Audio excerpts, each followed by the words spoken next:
Hello, my name is Matthew Tranquilino Fernandez. Some of my friends call me Mateo. I am a member and heir of the Del Bado land grant. But what does that really mean to me? And what could this mean for you if you or one of your family members are part of a land grant in New Mexico? New Mexico is home to several land grants, each with a rich history woven with resilience, culture, and diversity. Every land grant tells a unique story, stories of survival, adaptation, and community that continue to shape New Mexico to this day. Through these videos, I hope to create a space where land grant heirs, historians, and community members can come together just as our ancestors did hundreds of years ago, when they traded goods, shared stories, and built lasting connections that echo through our culture and traditions to this day. Join me as we discover these histories and strengthen the ties that connect us all. November 16th, 2024. Hello, everyone. My name is Matthew Fernandez with Press Lens Media. Today, we are here at the Southside Library in Santa Fe.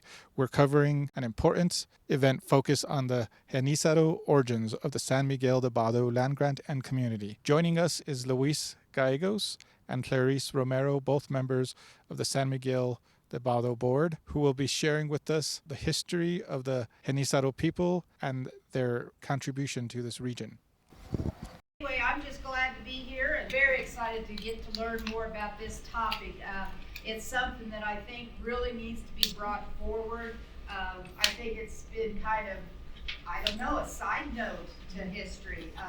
It's kind of pre-Santa Fe Trail era, but we like to bring in all those extra topics and the different cultural groups so that we can learn more about the users of the Santa Fe Trail and the impact that the Santa Fe had on those users and those who lived along the trail.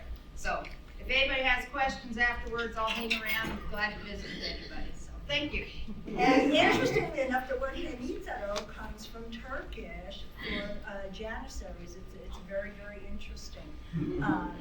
But I'm going to go ahead and introduce it just because I'm so excited. We have both the secretary and the president of the San Miguel Del Bado Merced. Luis Gallegos is he is the secretary of the board, and Clarice Romero is the actual president. She was a surprise. I didn't know she was coming, so I'm really, really excited that they are both here. And correct me if I'm wrong, you are heirs. Yes, you are both heirs of the original Merced that was granted back a few hundred years ago. And so we are delighted to have you both here.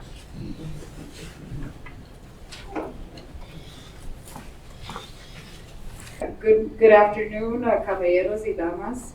I'm here to talk to you about our Genizaro ancestry in San Miguel del Bado. So we're going to talk about the gateway between the plains and the Pueblo people, which was located at the foot of the Sangre de Cristo mountains. Usually tribes from around the area would get together at the Pecos Pueblo to embark on their trade fairs. This was once a year.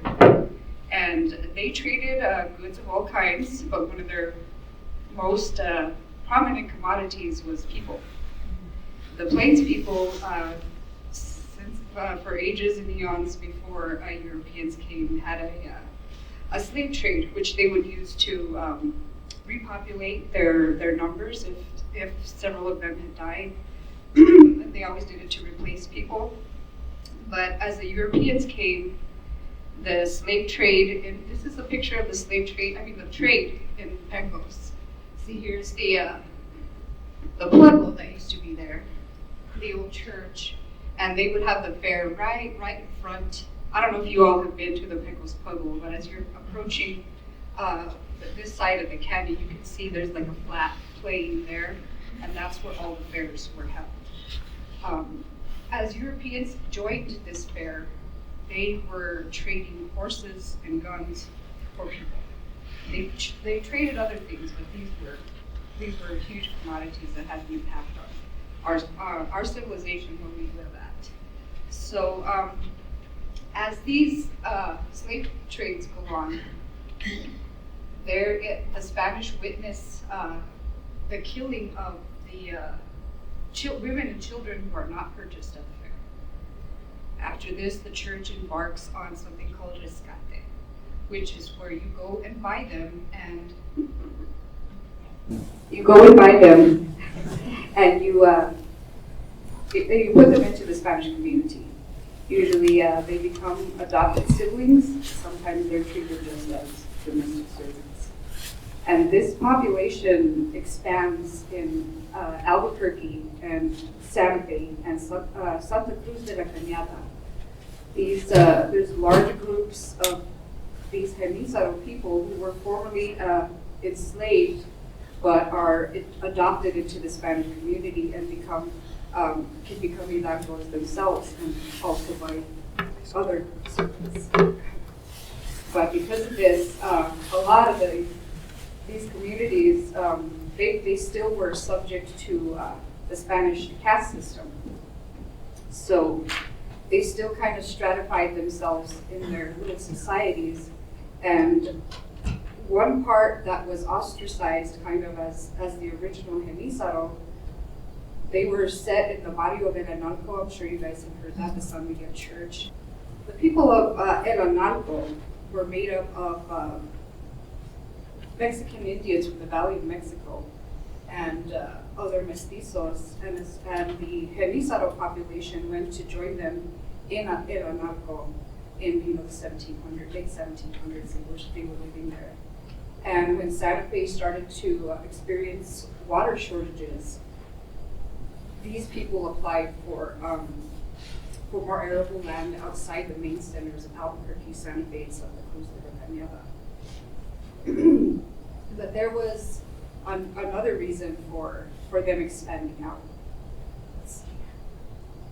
Here, real quick, is just a picture, kind of, because before the Santa Fe Trail, when the trade was still going on with the Plains people, this was the Kiowa kind of center here, and they were kind of, going out from this area to do their trade.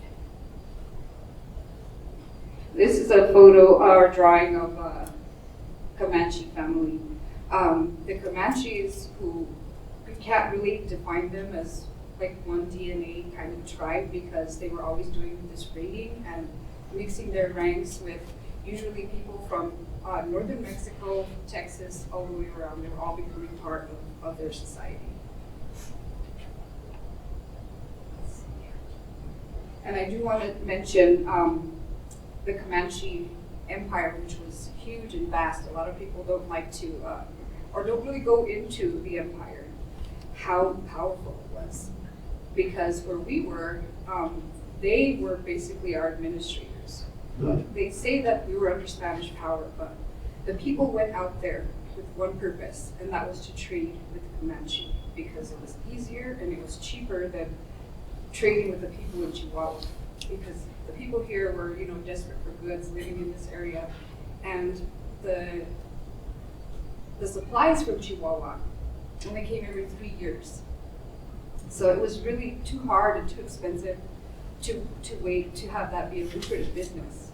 So they went there with the intention of making money with the Comanche. But this was only after, it was a very important treaty between the Comanche leader, Cuerecapa, and the Spanish governor, Juan Bautista de Anza. And that allowed us to kind of expand more out of the territories. And it gave Santa Fe a reason to set us up also, because we provided a buffer between, the outskirts of the frontier and the interior of the towns here.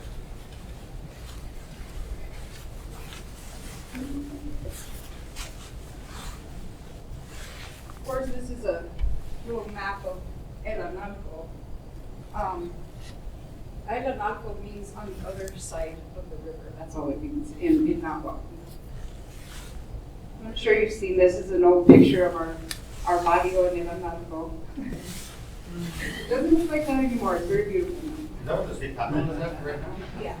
Or it is? Well, the San Miguel Church is right here. Oh, yeah. And this is, So this side would be where the capital is now? Yeah, on the other side. side. So San Miguel Del Bado is established after this Abiquiu and Cañón de Canoe, which are also Genizaro settlements.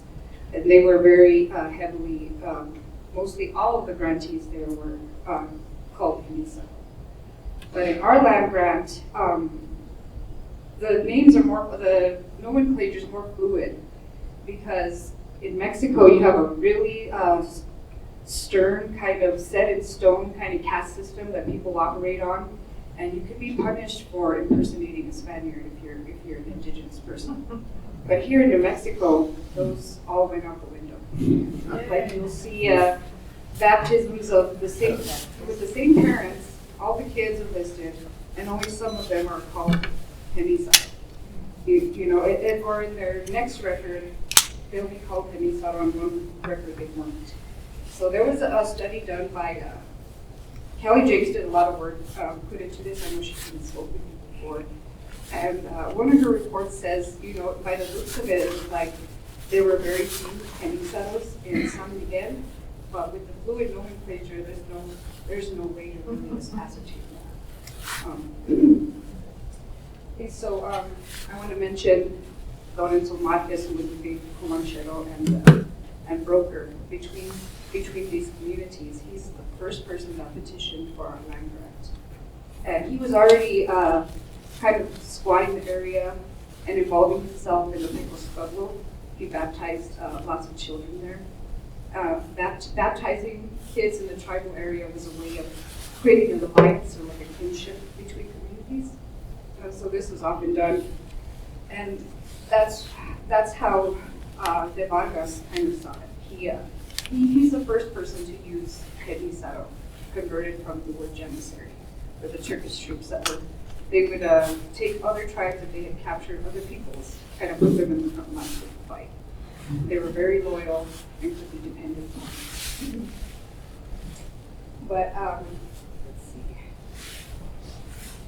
So we have lots of Genizaro people who are in the records who have contributed to what we became and who we are, starting with Cristobal Guerrero, who was he was a Genizaro of the Comanche tribe, and he's the first person that started our church there in San Miguel.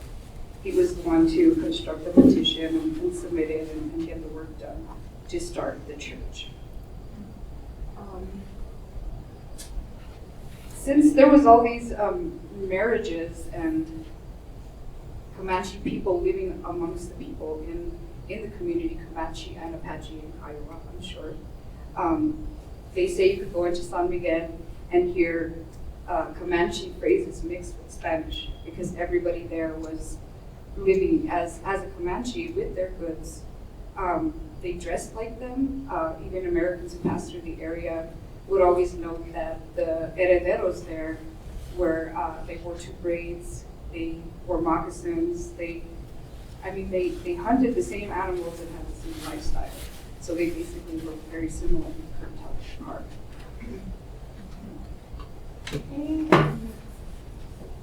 Show you this 1941 drawing by a German guy by the name of Ebert. When he first comes into our village that looks kind of like a pueblo. This is an aerial photo of San Miguel. Here's our church here.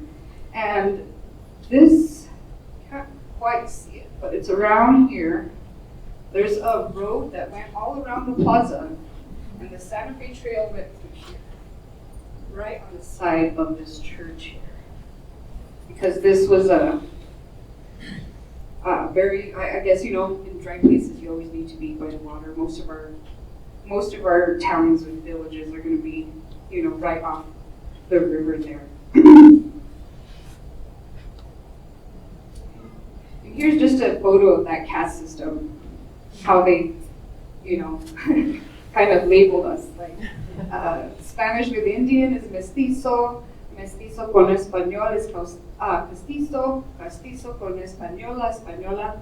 It was a terrible way of kind of breeding out Native Americans. And obviously this system didn't work, and it didn't play out in New Mexico because we had different tribes and different peoples, and this starts to die out formally, but it's still kind of under the surface. You know what I mean? Kind of in the way that people start to go ashamed of their indigenous heritage and start to pretend that they're white Americans, which happens with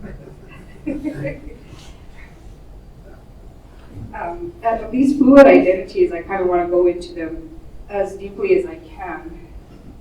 I know this is hard to understand, but this is a gal named Refugia Romero. She, de 6 años de edad, cautiva Navajua, hija adoptiva de Joaquín Romero y de Peregrina Lucero de El Pueblo. This little girl, 6 years old, they often sought the Navajo captives of the Comanche because they had a lot of skills. No matter what tribe they came from, the little girls were always more expensive than the boys because they were more sought after. And Kelly Jakes does notice in her paper that there are always more girls in this village than boys, and this could be one reason for that. So here she is as a cautiva. Here she is in 1870, still called a.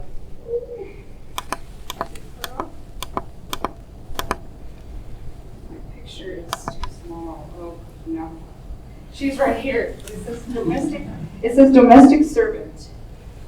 She's called domestic servant and Indian. This is her death record. And you see how it says white up here? So these things happened throughout our community. So I did see an interesting episode of Finding Your Roots. And Louis Gates Jr. was pointing out to somebody from New Mexico, you're not native. Look at the census. It says you're white. That doesn't mean anything.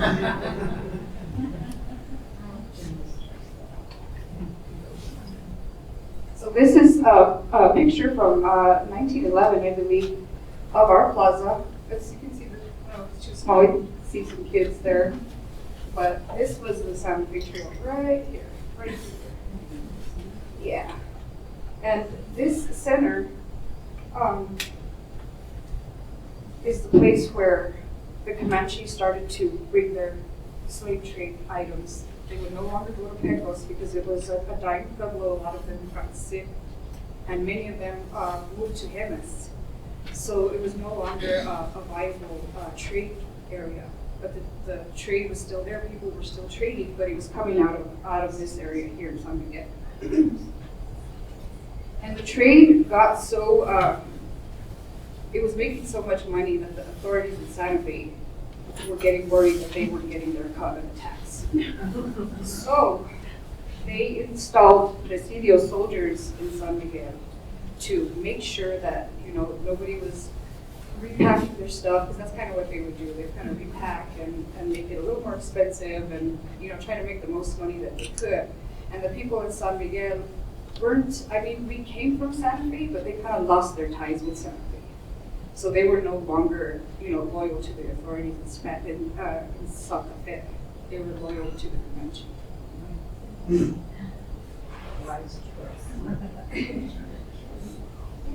Here's a logo of our Genizaro people.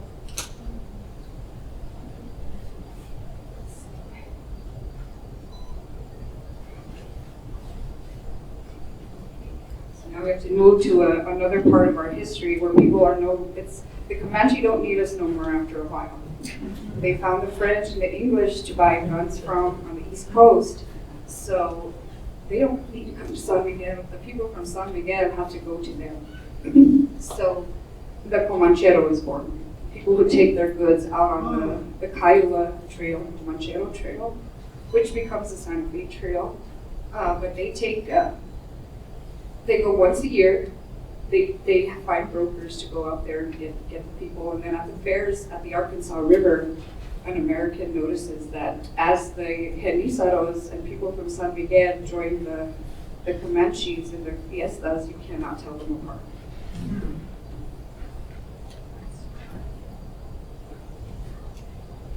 So these are some of the routes. we're right in here, and these people were taking all of these various routes to the Arkansas River to meet the Comanche. And there's many cities that are developed along this, kind of some that have turned into ghost towns.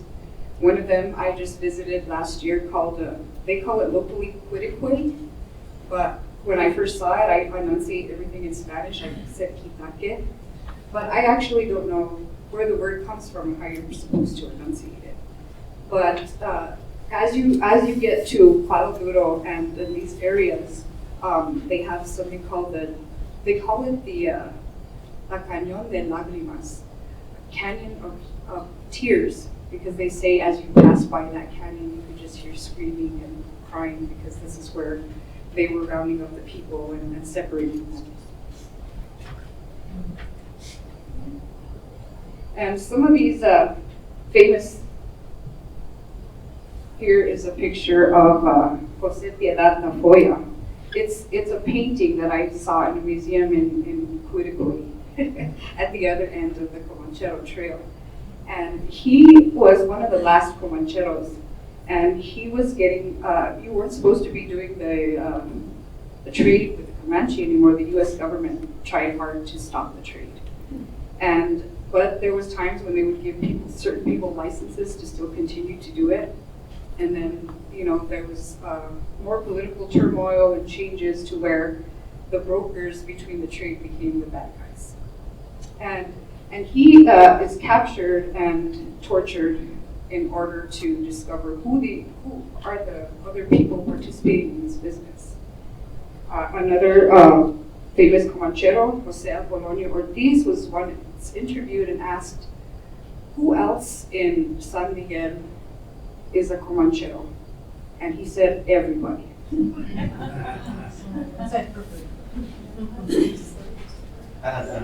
was actually born in La Cuesta, right? Yeah, Jose Apolonio was born in Villanueva, La Cuesta. Okay, we're going to go into some evolution of the trade here. I'm sure you guys have seen that before, the map of the Santa Fe Trail.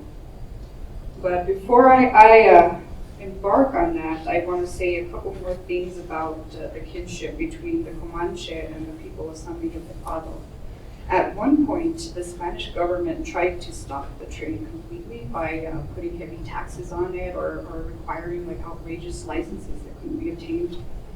And the people of San Miguel got together and they marched to Santa Fe until the governor revoked his mandate to not trade with Comanche.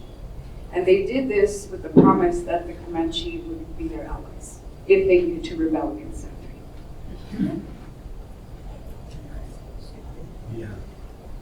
So here we have a painting by one of our herederos, one of our heirs. His name is Enrique Ortiz. He's painting wagons entering the Santa Fe Trail. That road I showed you earlier, kind of with the real dark picture, this is more of a accurate presentation of how the front of the church looked previous to 1911.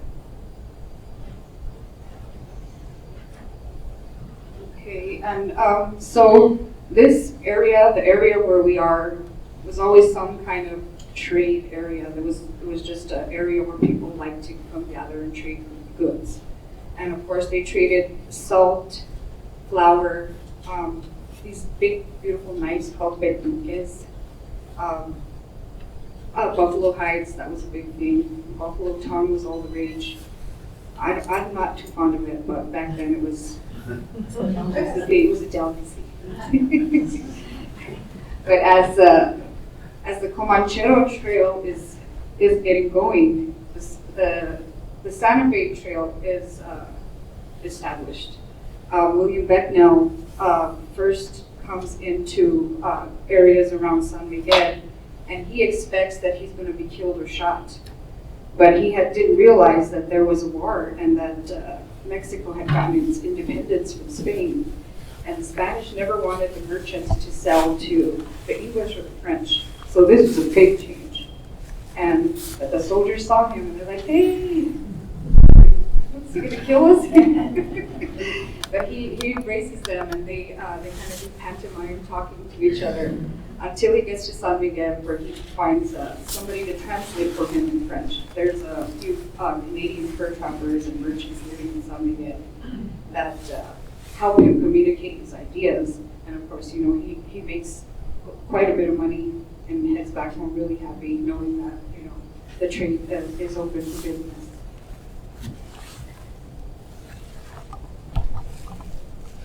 Okay, and the Republic of Texas also saw Santa Fe. They coveted our trade areas. So they they tried to make an expedition, which they formally put through as an expedition for trade.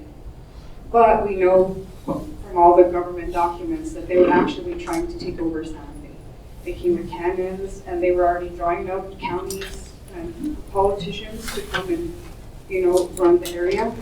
When the politicians had their election, nobody went to it. And when the Texans, starving as they were, got to San Miguel, they were treated with hostility, and 2 of them were actually killed in the plaza.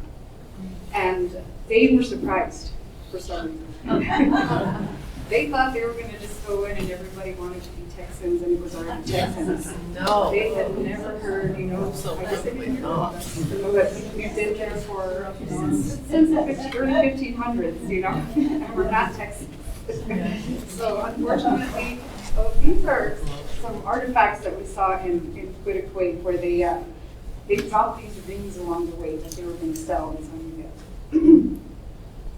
But they, I guess that's one of the few remnants of their trip, because it was bad. They got lost, they were starving, they dropped all their stuff, you know.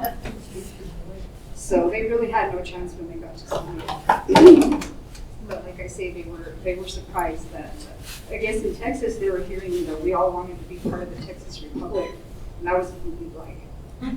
So they were all sent to Mexico City, where they were tried. Some of them got away. Some of them had lots of descendants. They have lots of stories to tell.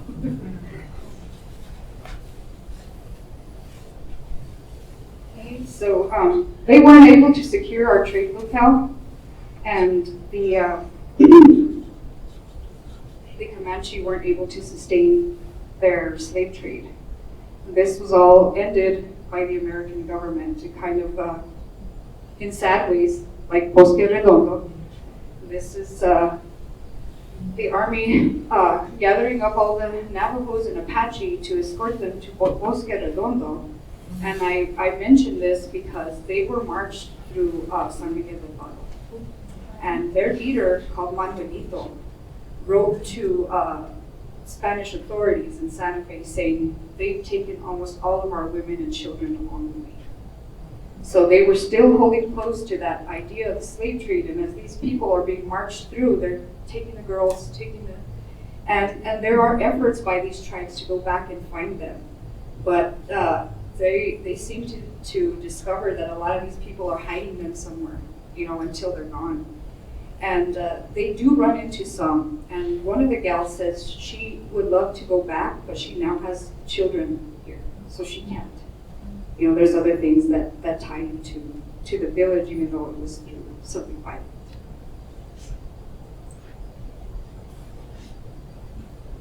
There was lots of commerce, lots of goods provided by the people in San Miguel to the Santa Fe Trail.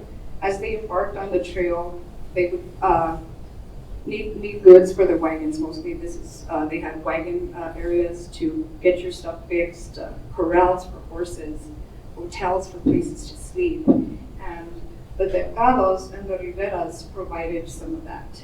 And I mentioned Thomas Rowland because he was a very famous merchant in San Miguel who was found to have a brother who participated in the Texas expedition. So they confiscated all his goods, took all his stuff away. And we have the letters of him begging to have his stuff back and you know, begging, saying I wasn't part of it, I promise. But he was. And unfortunately, he was found in his store stabbed 21 times.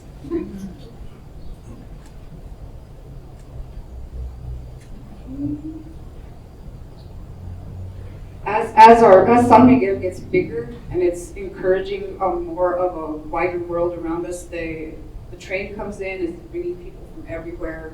You know, you could find lots of different people from around the U.S. that were sheriffs or alcaldes there in San Miguel Del Bado. And soon, all the ricos, what we call ricos, all the richer people would stay in San Miguel, and the people, kind of the Genizaro population, kind of moved towards the outskirts, towards Puertecito and La Cuesta. And then the trade fairs would go on, not the trade fairs, but the exchanges would go on in Cerrito, which is right at the top of the crest of our village, where you're about to go towards Encino. And now I am going to turn it over to Luis so he can talk about the remnants of our Genizaro culture and how he's still very much a part of that. Thank you all.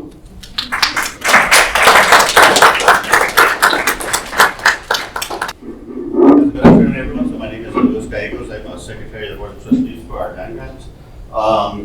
So basically, I actually became a member of Los Comanchitos de Sandia group about 3 years ago. So this is actually my third year dancing with them, and we dance to honor our native ancestry. So basically, on my father's side, that I know for sure we have. I mean, going back to the Villas family, it's documented in the census that one of my direct ancestors was a Native American person from the Palo Duro area. So basically, they were captured there in the Valle de los Lágrimas, and then ultimately came down what was part of the Comanche Trail and into the area that we have. So we actually share a really close relationship with the people of Quitaque area, Palo Duro Canyon, because it's basically kind of bookends of the same story, So we had a lot of trade in between the two and stuff. So I actually came back. I just got here from practice in Carduel and then changed, and we're here now. But that's basically part of our group right there. And so basically, the dance that we do for the Comanchitos is basically a melding of the two cultures of the Native Americans and of the Spanish Catholicism. Like in our area in San Miguel del Bado, we haven't really found any documented evidence that states that we did any type of dance like this. But given the history of the people, the chances are really high that we did do the dance. However, there was Presidio presence, there was a high church presence. We had a nunnery there, and we had the big Spanish mission there. So a lot of these cultures that we may have. Traditions that we may have practiced may have kind of gone underground. So, and as we progress, and I think a lot of people are kind of finding this out, because, when I was young, it was kind of told me, oh yeah, we're Spanish, but we have native ancestry. But now I think a lot of people are coming to terms with their native side and accepting it more and trying to seek it out, doing the genealogy, doing these DNA tests, and seeking out any traditions that they may have had in the past. So on the Comanchitos side, we actually have another group called It's more down. The Matachins. So these dancers are basically they're the same thing, melding the Native American with the Spanish. However, this is basically how once they converted these Native American children into Catholicism, this is how they would still allow them to dance in a way, but still acknowledging their Catholicism and that's their identity.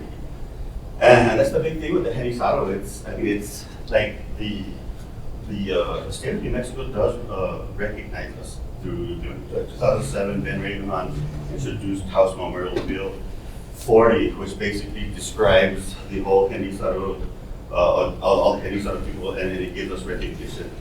With this recognition, there are some scholarships available for Genizaro students here in the state of New Mexico at UNM, but basically all the schools. However, we don't have federal recognition, and there are some offshoot groups of the Genizaro movement that are trying to push for federal recognition. And it's people are on both sides of the fence on that. Some people want it, some people I mean, I for one, am just fine just knowing that I'm Genizaro and that I'm doing what I can to learn my traditions and pass them on to my children as well.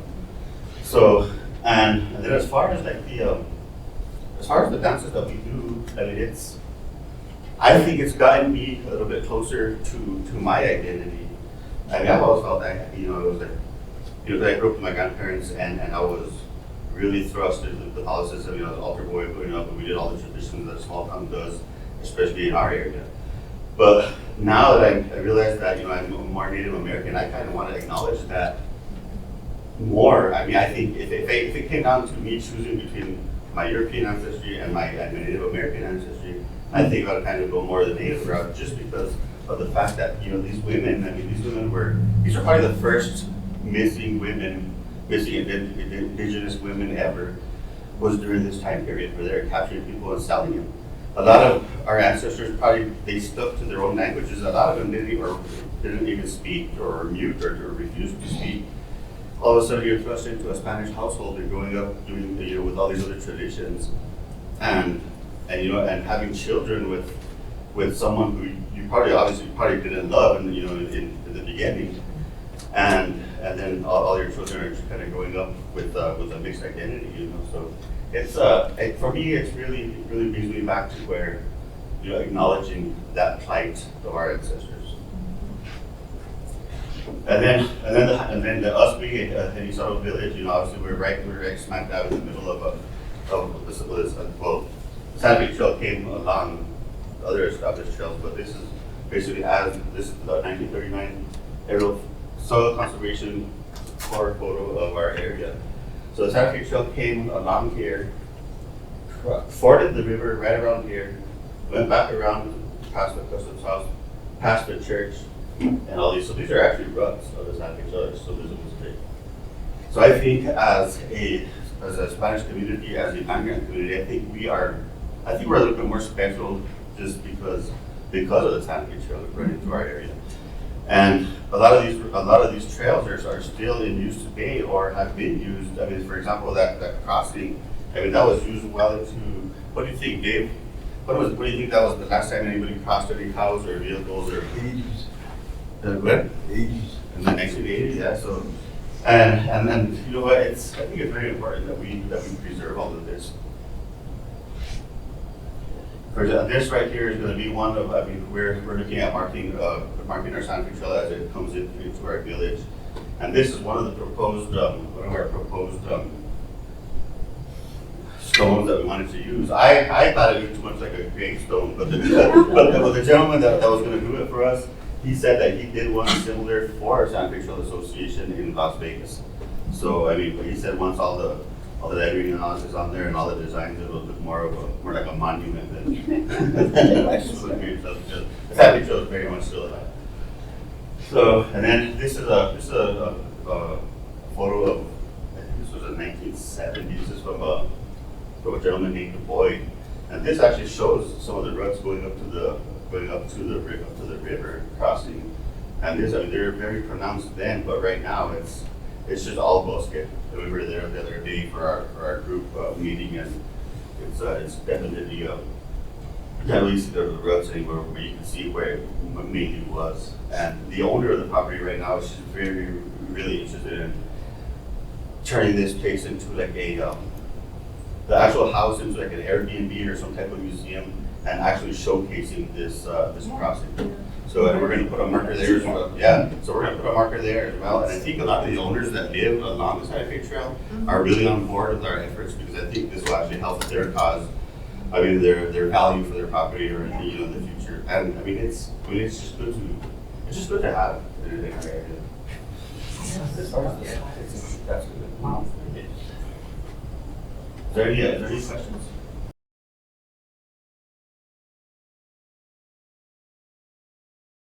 It's actually private property. However, with enough notification that you're going to go, we could arrange for the actual owners to give you a private tour. And actually, if I may bring David Bustamante up, him and his mother Alice.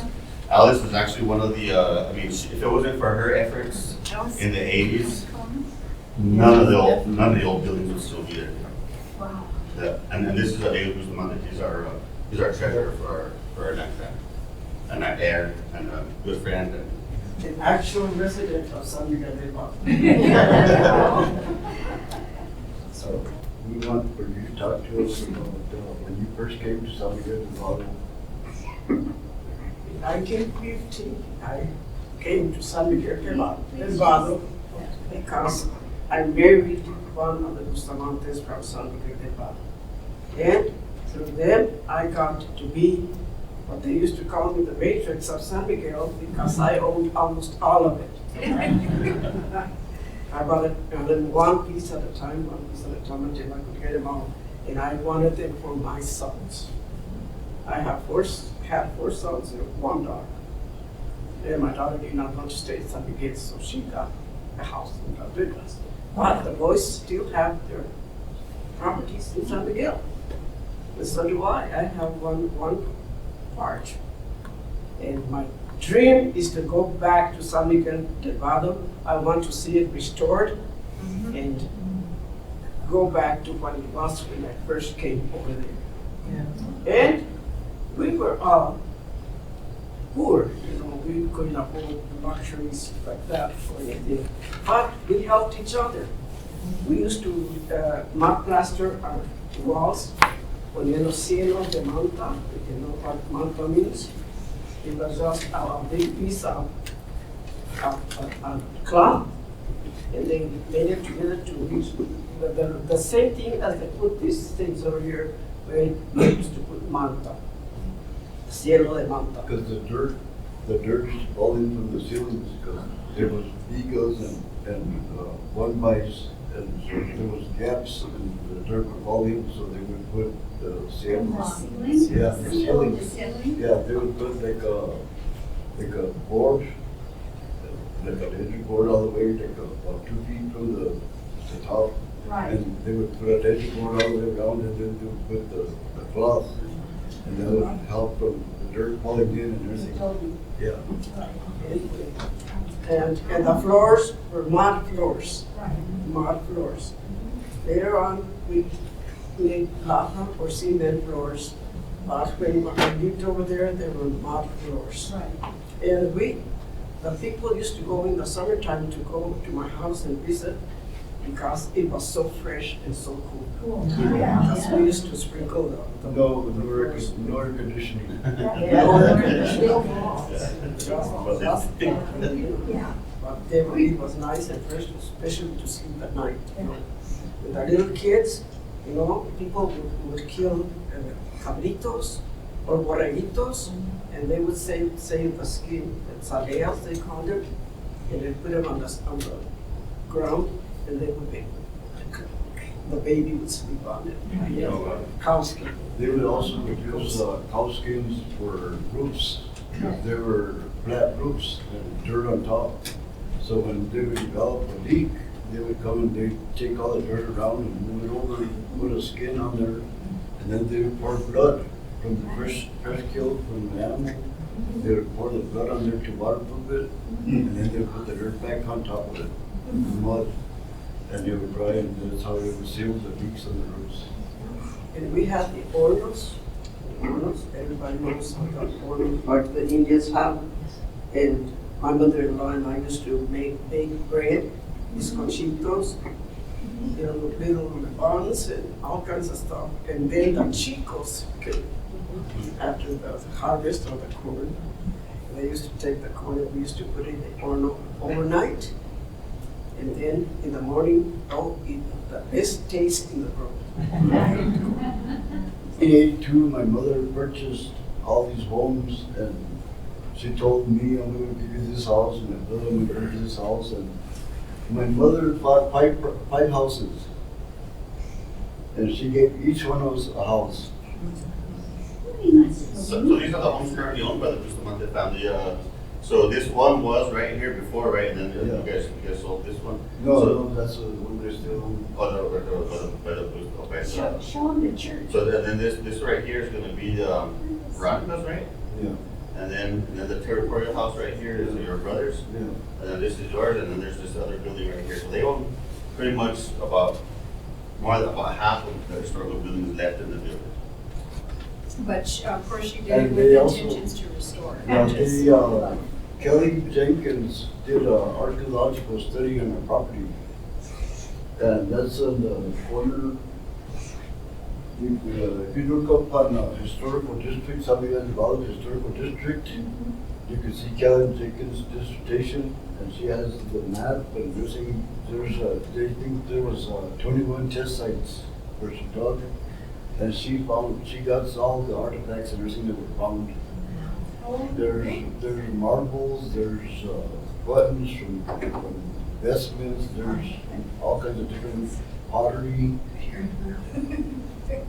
And there's a story about the Comanches in San Miguel, when they went to San Miguel. In that big house that I own, there are little windows like that. No window panes, just boards. And they served as the watching areas because the Indians would come from one side or the other side. And they were there to warn the people when the Comanches were raiding, and they would come and do wars, and try to kill people and try to take whatever they could. Anyway, there was one room in one of the houses that I owned that I lived in that had a big kitchen, a big living room, and they were about 18 by 20. The rooms were huge. Anyway, there was one connecting to one back bedroom, and it had a door that was short. And I inquired, I said, why in the world is this window short? Is this door short? And it would swing, it would swing. They had it like suspended from the top. And he said, was because the Indians would come running and they would hit that and fall flat. The door would hit it and fall. And there was a lot of stories over there. A lot of stories, and my father-in-law used to take David by the hand and go around and told him all the stories of the people that lived there. That house that I bought, that we called the big house, 11 rooms all the way around.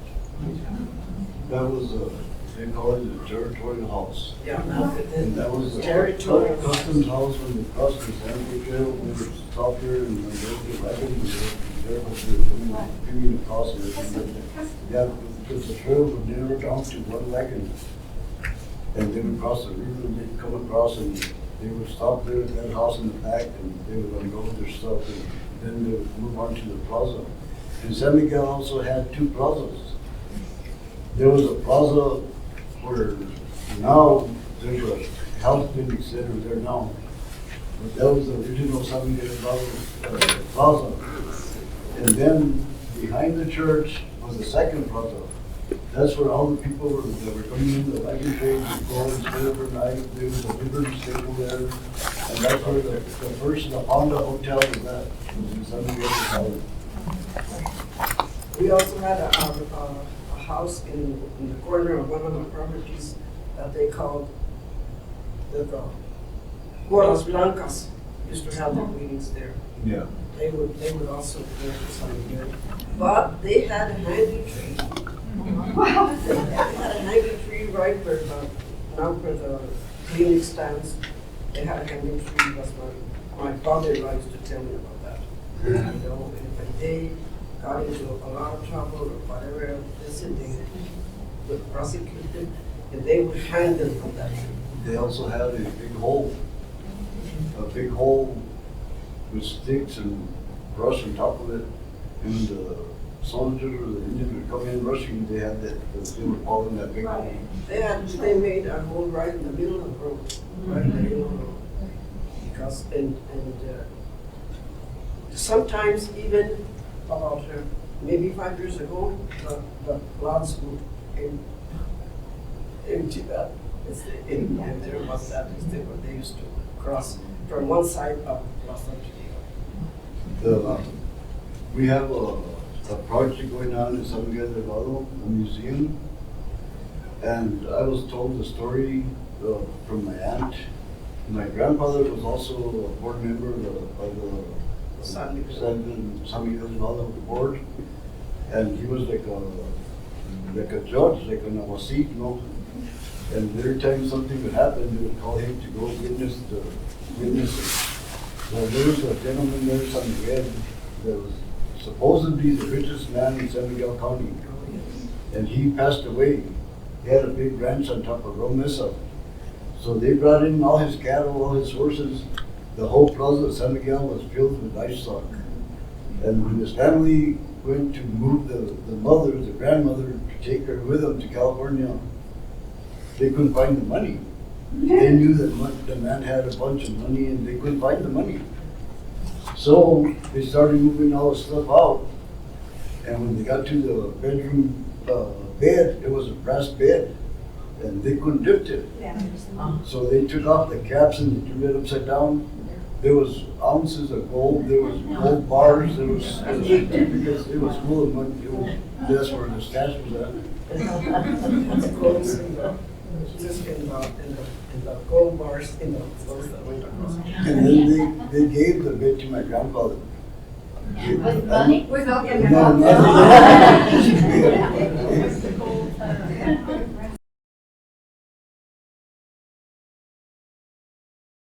No, starting to do that. Yeah, great, yes. There was a thing that there was blancas and there was negras. The Gordos Blancas had a den in San Miguel del Bado. The Gordos Negras had a den in Villanueva, in Mexico. And there was a convent in San Miguel del Bado. The Gordos Negros in Villanueva came in and they burned down the convent because they were trying to move the mother church to Villanueva. The San Miguel del Bado is the mother church. Mother church. And they were trying to move the mother church to Villanueva, so they burned down the convent. And then another thing, like with San Miguel, that's where we actually get our name from, was from the San Miguel Church in Santa Fe, because that's where all of our original heirs were moved from, and then they stayed. And then another interesting story too is that when Mr. Romano was talking about the Texas expedition, another thing that I heard when I was growing up was, you know, how you would scare the children, you know, all the cucuys gonna come and get you if you don't behave or whatever. It was the Tejanos that were going to come and get you. And I heard that growing up, and I was talking about it. And I worked in the oil field and in the wind industry a lot, and you know, I worked with people all over the country. I was telling one of my Texan buddies that he was just like, "Wow, are you serious?" I was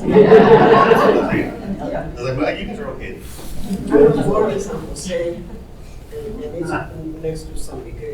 And there's a big hill, and for Christmas, we would come across the field because we didn't have any river system. We would cross and on Christmas Eve, go back hill behind our house and all the way to the San Miguel Church for the Misa del Gallo, where they had luminarias, they had everything, beautiful, beautiful celebrations. In fact, one of the priests that we had asked me, why don't you write all those things that we used to have? House here is next to the Write them river. and come. Let them come It's back next to the here. river, and that was where they would watch over here to the side of the river for the Vikings to come. So this guy would, once he would see the Viking trains coming in, it's like a 12 by 12 room, and has a fireplace and has a window facing the river. A really low window. Yeah, and that's where he would sit and watch across the river. And once he would see the wagon trains coming, he would go out and meet the river and make sure that everybody got across the wagon trail. Yeah. There's a lot of history, a lot of stories here. Yes, they all are. We are actually right now. We're actually working on this one right now. This is the one that we were gifted by the owner, and we were introduced to this gentleman by the Bustamante family. So this is 1975, but that building that we're restoring is this one right. Right now we actually have a Spears and Horn architects right now designing the building, so that's going to be our first museum. But ultimately, we had an offer to buy this building, so we're kind of working on this as well too. So, but for now, we're going to get our museum going, and all these buildings are already done. already on the ground. So you understand our concern of trying to save the whole village. I mean, ultimately, I foresee this being 30, 40-year project, working with the Bustamante family and others in the area to kind of have an area like Las Golondrinas, like a living area. So, I'm looking forward to that. and now that we're political subdivision of the state, I mean, it's a lot easier to get money to get money without having to, I mean, granted, we still are applying for historical preservation grants and all that, but now it's pretty much just, calling up your state senator or your state legislature, explaining our project to them, and then applying for capital outlay. We're hoping that this project is done by next year, right around this time. And hopefully Santa Fe Trail Association will come to our village one of these days and host their meeting here with us. Spears and Horn. Yeah, and I know we've been working with Cornerstones as well. Wonderful. Wonderful. Yes. I'm looking forward to having that cornerstone installed in our property. Yes, and our monument is probably going to be pretty much right around where these children are playing right there. Because this building is still here, and actually no, this building isn't there anymore. So. That's the the kids are where the road is now. Oh, that's the gym right there. That's part of the church. So this is yours right here, right? Yeah. So it's going to be pretty much right around here where we're going to put that stone. Where we're going to put that. As you're coming down the state road 3, you can see. When I first got married, but we went the day after the wedding. I was taken to San Miguel. My husband took me to San Miguel. And my father-in-law took me by the hand and said, we have something special to show you. I said, I want you to find this. So he took me to the back, on the riverbank, and he said, this is what you will have to have over here. It was a swimming bridge to cross the river. Come on, hold my hand, and he took like this. And come on, you walk in front, and I'll hold you. You won't fall into the river. So, they were swimming on the bridge. There was in the 1970s, there was a big invasion of hippies in San Miguel Del Bado. Yes. And my grandfather had property on the other side of the river. So he would get up in the morning, he'd get 2 5-gallon buckets, and he'd go across the river, across that bridge, go get the water used to irrigate the fields, and he'd go fill up those buckets with fruit, apples, pears, whatever he could find around the area there. And then at noon he would come back home, and all the hippies were laid out nude there on the rocks and all right there, and he'd pass by there and he'd go eat and everything, and then my grandma would say, yeah, this children va a bailar en la jipa. Yeah, we just went over there Yeah, to see the naked women. Go there to make an excuse to go see the And then like another thing, like with the Santa Fe Trail right here, this is our old cemetery. It probably dates back to at least early mid-1800s. There's another one that's kind of abandoned over here, but like all this is actually BLM land. So every time we inter somebody in our cemetery, we're trespassing. So and it's been like that ever since the Southside versus United States court case. Right now, we are engaged with some negotiations and talks with BLM, State Land Office, and some legislators about possibly getting that property back. It's going to be a total of, well, actually 2 different parcels. This one's about 67 acres, and the other one, on one of our other tracks, is probably about like 100 and some acres of BLM.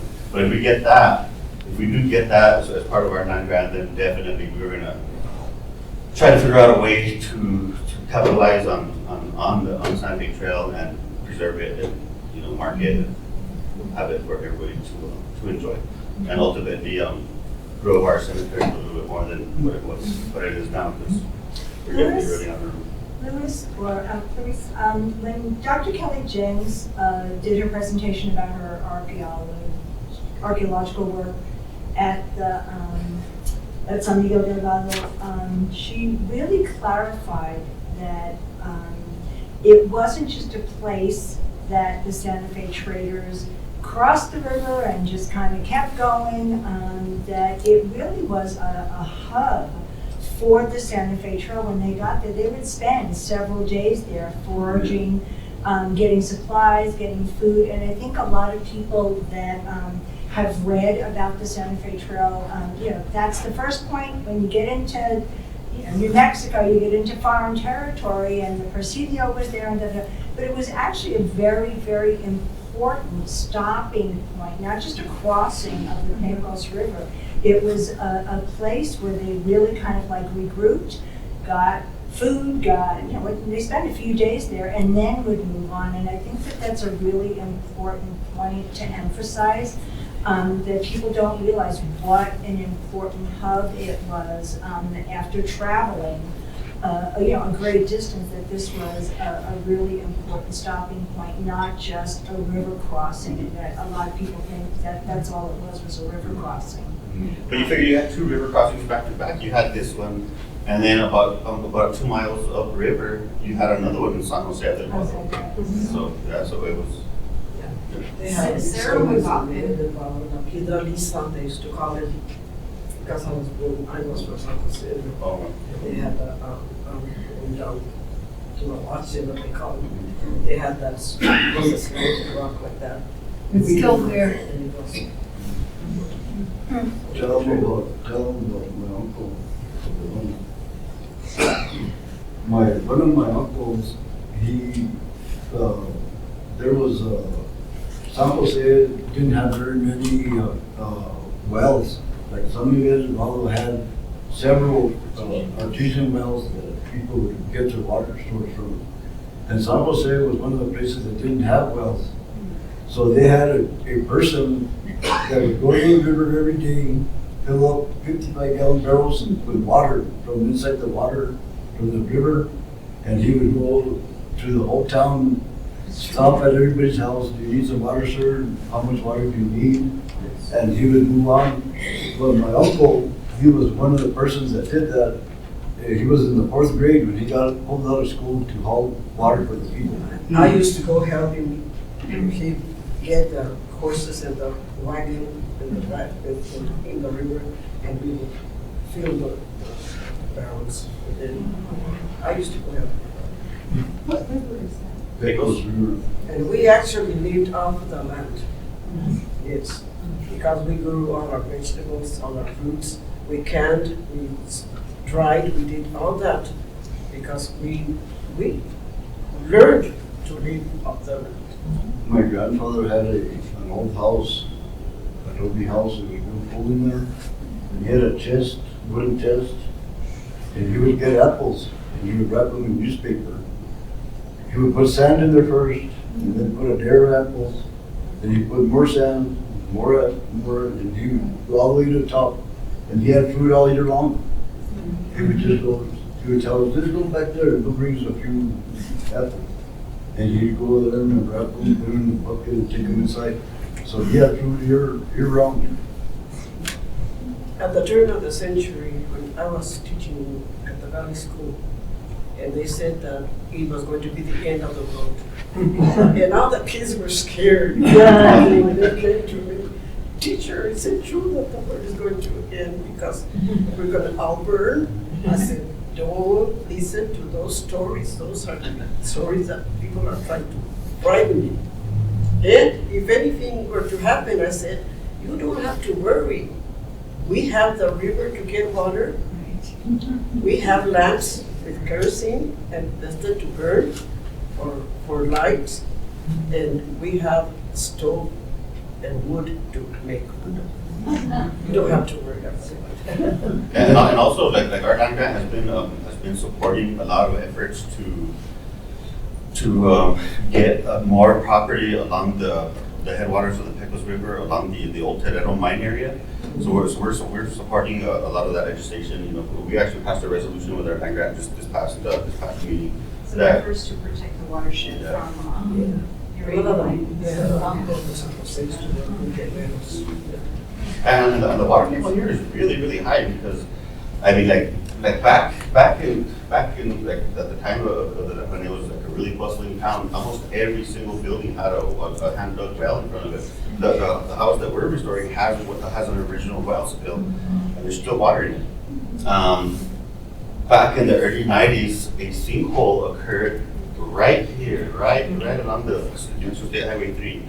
And everybody thought, I mean, there was legend that there was a tunnel between the church and one of the buildings across the way. And this wasn't a street, you know, if you look at the old photo, this was, I mean, this wasn't here, this at all. So, I mean, there's more buildings here, but, so they sent, they called hikers university to go excavate, and it turned out to be a well. And they found some artifacts in there, you know, they documented it.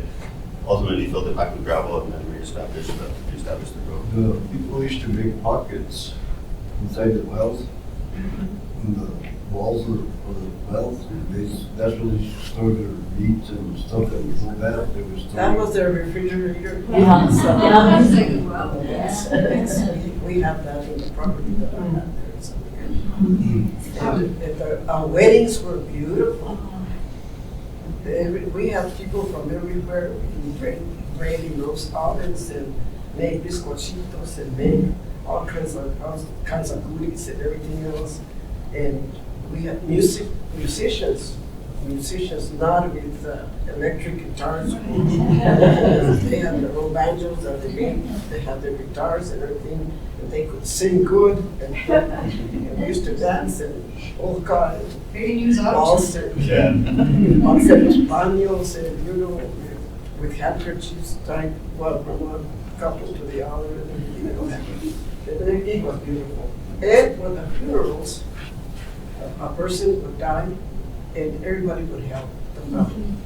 And they would use it,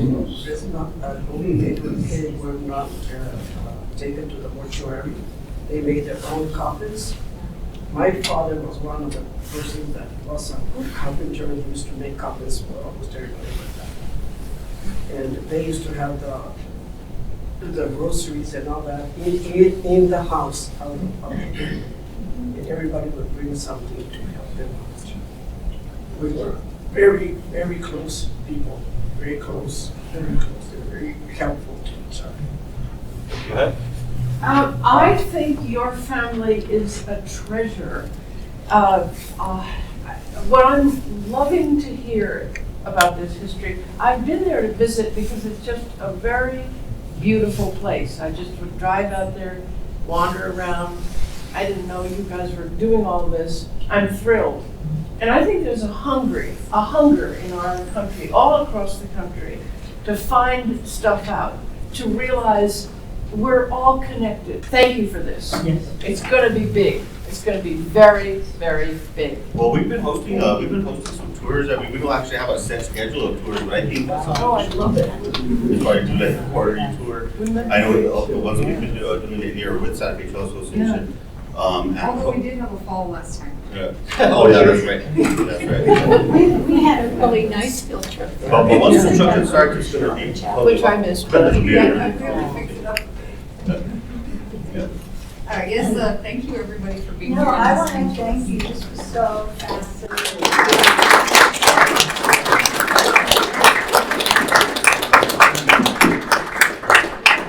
I'm happy to tell you that I just turned 90.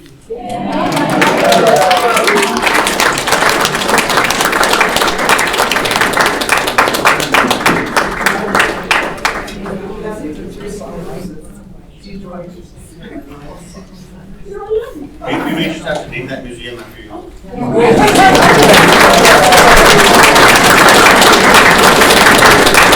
What's your name and where are you from?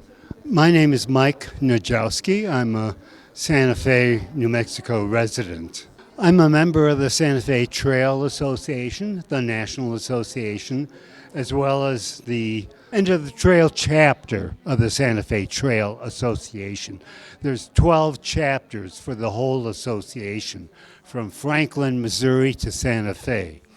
And our chapter is specifically concerned with the trail from between Santa Fe and the Pecos River, which would be San Miguel Del Bado.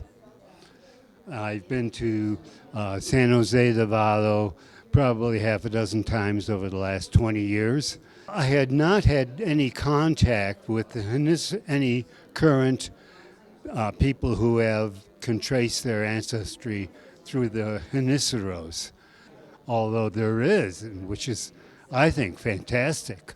Very good to meet you. Nice meeting you. Thank you for joining me on this journey as we learn about our Genizaro ancestry and how it helped shape the history of the San Miguel del Bado land grant. Join me next time. I'll be traveling to Cañón de Canhue, where I'll dive deeper into our collective past and document La Danza de los Comanchitos, a tradition that dates back centuries. Please subscribe and follow Press Lens Media as we continue to uncover these incredible stories and celebrate the resilience of our people and land grant communities.